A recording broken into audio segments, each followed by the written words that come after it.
જય હિન્દ જય ભારત મિત્રો. આજે આપણે છીએ જુનાગઢ જિલ્લાના વંશી તાલુકાના કોયલી ગામની અંદર અને આપણા ભેગા છે આપણે મારા કાકાનો છોકરો છે ભાઈ રીતેશભાઈ મોહનભાઈ કોટવાડા. આ જો 10 વીઘાનું જીરું છે એનું. ભાઈ જીરું બતાવી દીધા, આખું ખેતર બતાવી જીરું.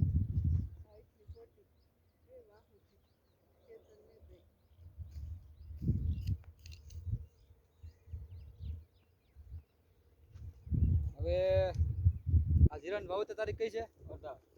18/11/2023 છે જીરું વાવેતર કર્યું. તારીખ આજ છે 10, એટલે 8 દી કેડે ટૂંકમાં આ જીરાને 2 મહિના પૂરા છે. 52 દીનું જીરું છે. તમે જોવા એઠે બેન બતાવી દીધું.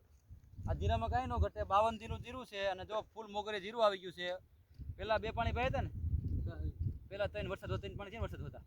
વરસાદ પછી એક પાયું, વરસાદ પછી 1 પાણી પાયું ને, એટલે ઉગતું હોય જમીનમાં. પછી પાયું સારું દેખાતું, પછી 1 પાયું, પાછું હમણાં 1 પાણી પાયું. બરાબર ને? છેલ્લું પાણી 43 દી છેલ્લું પાણી પાયું. તમે છેલ્લા 43 દી પછી એક છેલ્લું પાણી પાયું. એટલે આજ 52 દિન જીરું થયું ને, આપણે 9 દી પહેલા પાયું હતું ને. જો આ જીરામાં કાંઈ ન ઘટે મિત્રો. જોવા આ જીરું 2 આંકડે ફૂગે. છાણિયા ખાતર વાળું જીરું છે. આ ગાય ભાઈ રાખે, રીતેશભાઈ ગાય રાખે છે અને છાણિયું ખાતર નાખે. તમે જુઓ છાણિયા ખાતરની તાકાત કેવી તમે બતાવું. જો આ જીરામાં જો કાંઈ ન ઘટે આમ. અને આમાં રીતેશભાઈ અલગ અલગ પ્રકારના 5 વખત દવા મારી છે. એમાં ખાસ કરીને પહેલી વખત ઇથિયોન સાયપર ને એવું પ્રાઇડ ને એવું માર્યું છે હળવો ડોઝ ટૂંકમાં.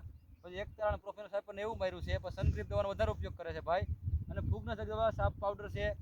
પછી આપણે ટ્રાયસાયક્લોઝોલ છે, ટેબુકોનોઝોલ છે, એ પ્રકારના અલગ અલગ પ્રકારના ફૂગનાશક દવા માર્યા છે.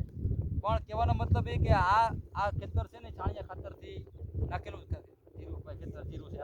આમાં છાણિયું ખાતર ભાઈ ગાય રાખે છે, ગાયનું ખાતર પડે છે એ જીરું. તમે જોવા જીરામાં કાંઈ ન ઘટે. ફૂલ ફ્લાવરિંગ છે, તાકાત પૂરેપૂરી છે અને છોડવો છે એટલે નવો નવો રહે. એનું કારણ છે છાણિયું ખાતર. એટલે જે મિત્રોને આવતા વર્ષે જીરું વાવો ને મિત્રો, ખાસ ભલે 10 ને બદલે 2 વીઘા જીરું વાવો, પણ તમે છાણિયું ખાતર નાખીને વાવો. એમાં આના જીરામાં હાંધો પડીએ. તમે જોવા 10 વીઘાનું જીરું છે, હવે જીરામાં કાંઈ ન ઘટે. આ જીરું 10, 11, 12 મણ જીરું થાય. હજી તમને જરાક સૂર્યપ્રકાશ સામો એટલે વિડીયો દેખાતું નથી. આપણો મોબાઈલ જરાક માપમાં છે એટલે આપણો એવન મોબાઈલ નથી.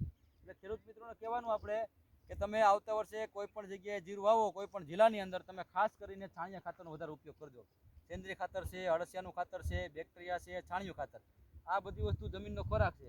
જેમ એક વ્યક્તિ કાયમ આખો દી કામ કરતો હોય ને ખોરાકની જરૂર પડે, એમ જમીન થાકી ગઈ હોય. કારણ કે આપણે કેટલા વર્ષથી કન્ટિન્યુ પાક લઈએ છીએ, તો ડીએપી ખાતરથી કંઈ આનું પેટ ભરાય નહીં. ડીએપી ખાતર છે, ઉરિયા છે, પોટાશ છે, સલ્ફર છે, આ બધા પાણીપુરી જેવું કામ કરે. અને છાણિયું ખાતર છે બાજરાના રોટલા જેવું કામ કરે. તો જે માણસ આખો દી કામ કરતો રોટલો જોઈએ, એમ જમીન થાકી ગઈ છે, એના માટે છાણિયું ખાતર બહુ જરૂરી છે. તો જે મિત્રો ખેતી કરે છે ખાસ કરીને છાણિયા ખાતરનો ખાસ ઉપયોગ કરજો. અને દવામાં તો ભાઈ અલગ અલગ પ્રકારના ફૂગનાશક મારે છે, એન્ટીબાયોટિક મારે છે. અને ડવ કંપનીનું ન્યુટ્રીબેલનો ભાઈ બહુ ઉપયોગ કરે છે. એમાં બધી પ્રકારના અલગ અલગ તત્વો આવે છે, ઝીંક ને બોરોન ને મેંગેનીઝ ને બધી આ અલગ અલગ પ્રકારનો ઉપયોગ કરે છે. પછી બીએસએફ કંપનીનું ટીએમએસ કરીને એનો ઉપયોગ કરે છે. અને ફંગીસાઇડમાં વાલે વખતે ક્યારેક થાયોફિનાલ મિથાઇલ છે, ક્યારેક ટ્રાયસાયક્લોઝોલ છે, ક્યારેક હેક્ઝાકોનોઝોલ છે, ક્યારેક ટેબુકોનોઝોલ છે, ક્યારેક વેલિડામાઇસિન છે, ક્યારેક વાયરસની પડીકીનો ઉપયોગ કરે છે. કારણ કે આમાં રોગ ઓછો આવે. જમીનમાં તાકાત હોય રોગ ઓછો આવે. એટલે ખાસ કરીને જમીનને તાકાત આપવી બહુ જરૂરી છે. તમારે જીરું આવતે વર્ષે બનાવવું હોય કે અત્યારે બનાવવું હોય, તો જમીન માટે મેન ખોરાક છે છાણિયું ખાતર. છાણિયું ખાતરવાળી જગ્યામાં જ તમારું જીરું ઉત્પાદન આપે. પહેલાં આપણા વડવાઓ કહેતા કે ઢાળવાળું પડવું હોય, પાણી ઢળી જતું હોય, ત્યાં જીરું થાય. વાત સાચી છે, જીરું બગડે નહીં, પણ જીરું 2 આંકડે ફૂગે નહીં. આ જમીન કારમટી છે, હેઠે એકદમ કારમટું આવે છે, પણ આ ભાઈ છાણિયા ખાતરનો ખૂબ ઉપયોગ કરે છે. ટૂંકમાં છાણિયા ખાતરવાળું જીરું છે. જોવા આજે 52 દીનું જીરું હોવું છે. 10 દી પછી આ જીરાનો કલર બદલી જશે આખો. જો એક હરખું જીરું છે, 10 વીઘાનો નંબર છે અને 100 મણ જીરું નીકળે રમતા રમતા, કાંઈ ન ઘટે આમાં. અને ઉગ્યા પછી એક વરસાદ પછી એક નાનું પાણી પાયું, આસુ ઉગતું હતું ત્યાં. અને પાછું હમણાં 43 દી પાણી પાયું. ટૂંકમાં પાણી મહત્વનું નથી, મહત્વનું છે જમીનને ખોરાક. તો જે મિત્રો ખેતી કરતા હોય ખાસ કરીને છાણિયા ખાતરનો ઉપયોગ કરજો, અળસિયાના ખાતરનો ઉપયોગ કરજો, બેક્ટેરિયાનો ઉપયોગ કરજો. ડીએપીની થેલીનો ભાવ છે 1200 રૂપિયા. તો ડીએપીની 5 થેલીને બદલે 2 ટ્રેક્ટર છાણિયા ખાતર નાખવા ભલા છે.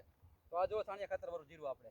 આ ગામ કોયલીની અંદર, તાલુકો વંથલી અને જિલ્લો જુનાગઢ. આપણા ભેગા છે રીતેશભાઈ મોહનભાઈ કોટવાડા, જેનું જીરું છે આ. તો રીતેશભાઈ બોલો, બીજું કંઈ બોલવું હોય તો.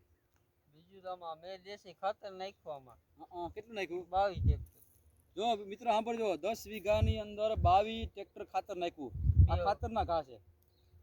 બીજું હું પોતે જ દવા છાંટું છું ને સનગ્રીપ ને મેન્કોજેપ ને એનો ઉપયોગ વધુ કરું છું. બરોબર. સનગ્રીપ દવા આવે છે, સનલાઇટ કંપનીની દવા બહુ સારી. મેન્કોજેપ નો ઉપયોગ વધારે કર્યો મેં. ફૂગનાશક. હા, સાપ પાવડરનો ઉપયોગ કર્યો, કાર્બોડિઝમ મેન્કોજેબ છે. ટૂંકમાં રિતેશભાઈનો કહેવાનો મતલબ છે કે કોઈ આમાં જાદુ મંત્ર નથી, પણ તમારા જમીનની અંદર તમે છાણિયા ખાતરનો ભરપૂર ઉપયોગ કરો. 10 વીઘામાં ગાયુંનું 22 ટ્રેક્ટર છાણિયું ખાતર નાખ્યું. તમે જોવો આ છાણિયા ખાતરના ઘાસ છે બધા. દવા કે જાદુ મંત્ર ન કરે. હો દવાને એક હવા. દવા તો દવાનું કામ કરતી હોય, પણ સાચું હવા કામ કરે. જેમ આપણે કોરોના આફેડો આવે ને આફેડો વયો ગયો, લંપી વાયરસ આફેડો આવે ને આફેડો વયો ગયો, એમ તમારે રોગ તો આફેડા આવે ને આફેડા વયા જાય. આપણે દવા મારવી પડે, પણ મેન વસ્તુ છે હવામાન. હવામાન બહુ મોટો ભાગ ભજવે, અને ખાસ કરીને ખેડૂતને તકેદારી રાખવાની. આ ભાઈ પોતે જ દવા છાંટે છે.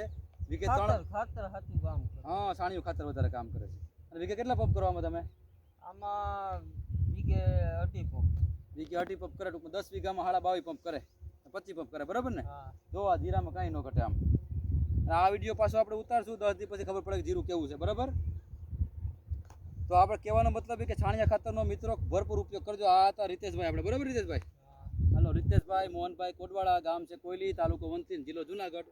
રીતેશ નંબર બોલતો, મોબાઈલ નંબર 98 254 98 254 આ ભાઈ નંબર છે. તમારે વધારે માહિતી લઈ લેવી હોય તો આ ભાઈ નંબર ફોન કરજો. છાણિયા ખાતરમાં કેવી તાકાત છે બધાને ખબર જ છે, પણ છોડવો કેવો તંદુરસ્ત હોય ને તમને ખબર પડે તમને. જોવા ભલે મિત્રો, કાંઈ વાંધો નહીં. જય હિન્દ, જય ભારત.